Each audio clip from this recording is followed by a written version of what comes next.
want to give special acknowledgement both to Jake for organising this conference and for all of you who have been engaged in, what is a really important project. So, I approach this with a lot of humility. I've had disabled people who are with disabilities in my life. My mother was disabled later in life, and I know the challenges and frustrations that travel can bring.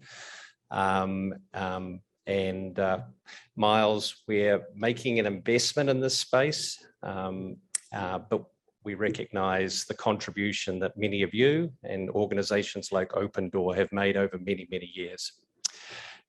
So our small contribution today, and my colleague Erin over here is going to be sharing some of the other work we're doing, is in particular focused around destination marketing and management organizations. So we work with hundreds of them across the United States and around the world. And as we just saw from Laurel, only 16% of them are identified in the Open Door research as being a source of information. We want to try and make a difference in that space.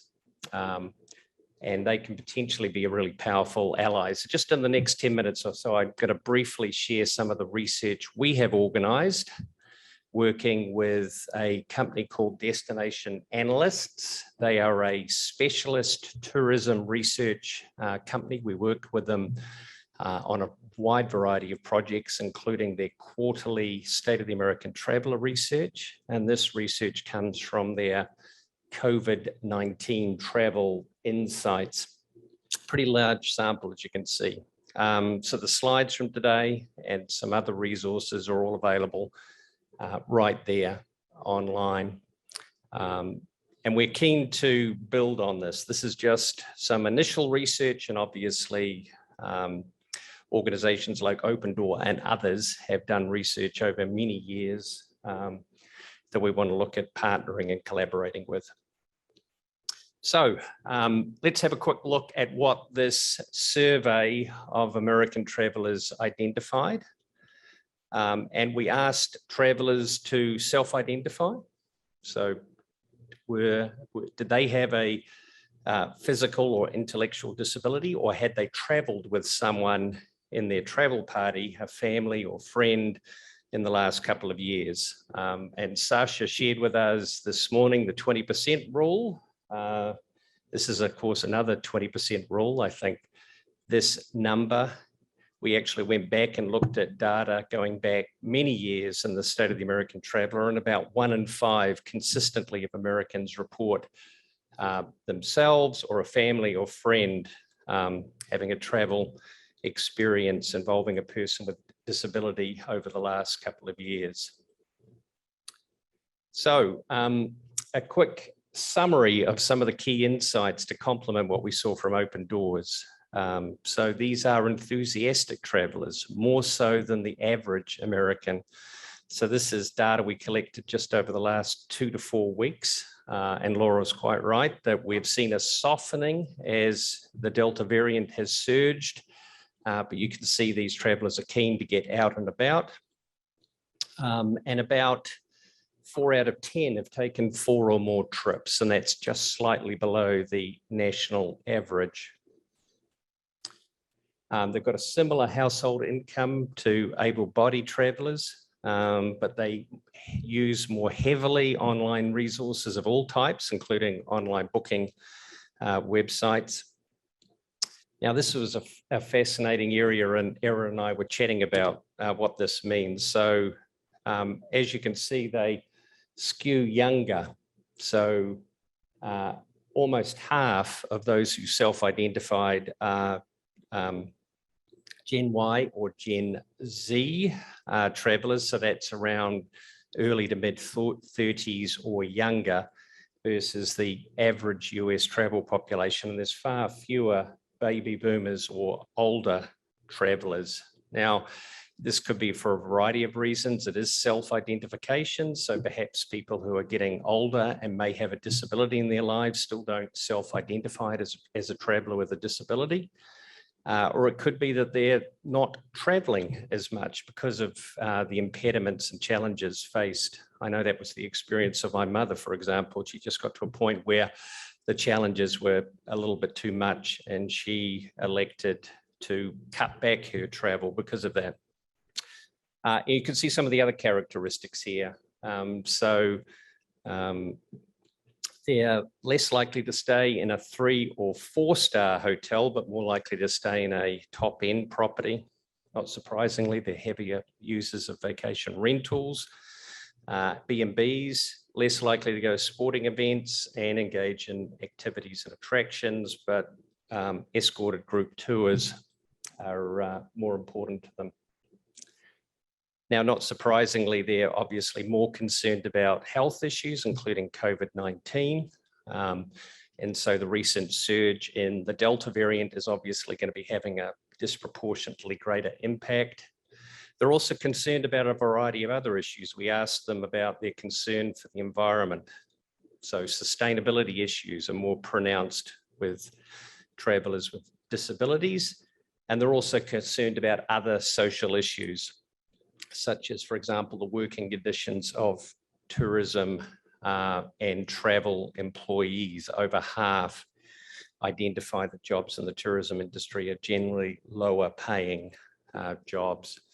And that, of course, that whole issue of equity and inclusion extends into these sorts of issues.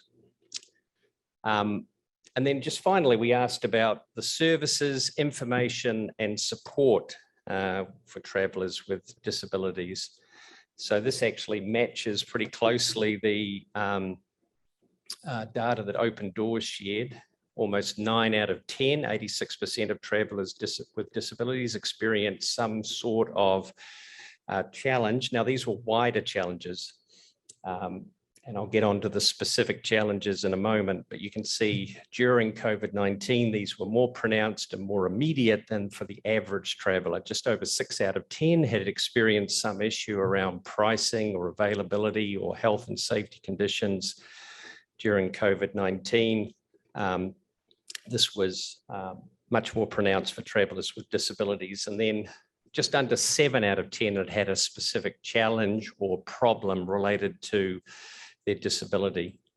So that ranged, of course, from some sort of poor customer service experience related to an issue with their disability, getting access or finding facilities or services that were appropriate.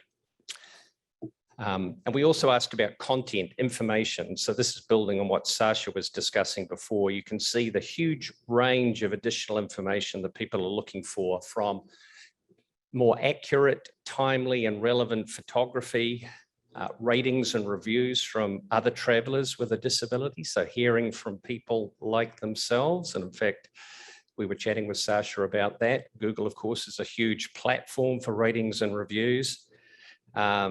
Better and more accurate descriptions relevant to their specific needs, and then a wide variety of other content, including 360-degree content. For example, Street View, which is an open platform now. Anybody can capture it and upload it, having a sort of walking tour, so to speak, in terms of walking through a facility and seeing some of the difficulties and impediments you might encounter yourself. Now, we asked this question about improved services and support of all travelers. So this is all, the sample size here was over almost 2,500 US travelers, both able-bodied and travelers with disabilities. And amongst all US travelers, 84% believe there was a need for improved facilities and services for Americans who are traveling with a disability. And so obviously from a political and advocacy perspective, there's a lot of significant support out there. So in terms of the key takeaways, this is obviously an important and underserved market. You know, there's some really compelling opportunities to engage more effectively. They use online content very heavily. So if we can work with state and city tourism organizations to enrich their content, plus other major platforms like Google, then obviously they're going to have much more timely, relevant content. And there's a real demand across every content type from travelers with a disability. So these travelers, in terms of how they self-identify, tend to skew younger. So drilling into a better understanding of why older Americans are not self-identifying in this space. Is it an issue with impediments limiting their travel options and opportunities? And then obviously we've got this broad support to build the quality of content, but most importantly, the facilities and access that people are going to have. So thank you very much.